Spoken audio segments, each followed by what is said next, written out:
Жаз айларындағы 40 градустық аптап ыстықтар басталып та кетті. Мұндай кезеңде орман дала өрттерінің орын алу қаупі аса жоғары болады. Ал оқыс оқиға орын алған жағдайда төтеншеліктер дер кезінде көмек көрсетіп үлгере ме? Тілсіз жауда тұтас ауыздықтауға қауқарлы ма?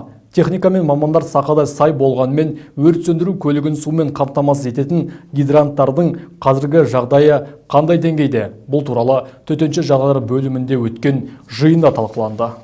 Сарыағаш аудандық төтенше жағдайлар бөлімінің бастығы азаматтық қорғау майоры Нұрдәулет Бексейітовтің бастамасымен қолға алынған басқосуға топтастырылған су жүйесі мамандары мен автомобиль жолдары бөлімінің өкілдері қатысты.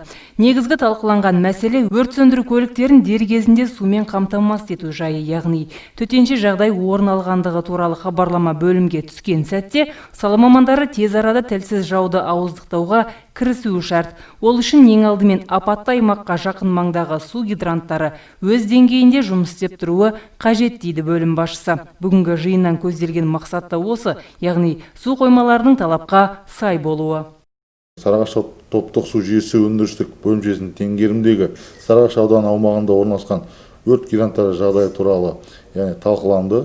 Бұл жөнінде яғни аудандағы есебі гидранттарын нақтыланып, ол бойынша жарамды, жарамсыздығы бойынша алдағы уақытта шолу жұмыстарын жүргізу бойынша кестесі пысықталды.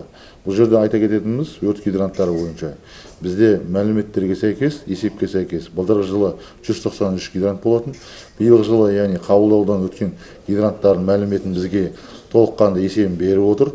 Ол 447-ге жетіп отыр. Бұл да үлкен жетістік деп ойлаймын. Өйткені гидранттың мақсаты бірден бір шұғыл әрекет етуге жәрдем тигізеді. Біздің өрт сөндіру автокөліктері өртке барған кезде сол радиуста өрт гидранттары болған жағдайда және жарамды болған жағдайда бірден бір септігін тигізеді тез арада өртті өшіріп алуға. Неге десеңіздер, бір автокөлік өрт оқиғасына барған кезде бізде 5 тоннаға 8 тоннаға дейін су болады. Оны шашқан кезде, секундына 7 литр секундына шашады. Сонда 10 минутта толықтай бір автокөлік, толықтай суды шашып үлгереді. Ал қайта суды толтыру үшін ол жақын орналасқан су көздеріне бару керек. Жақын су көздеріне, сол жердегі өзен каналдары жатады. Сонымен қатар ол болмаған жағдайда өрт гидранттары бар. Осы өрт гидранттарына орналасқан кезде кейбір өрт гидранттарының ақаулары сусыз болып, сонымен қатар жарамсыз жағдайлары анықталып жатады. Осы мәселені ашып алу мақсатында, бір жүйеге қою мақсатында бүгінгі кезде басқосу өтті. Және бұл сұрақтар пысықталып, алдағы уақытта қыркүйек айына дейін толыққанды бір жүйеге келетіні пысықталды.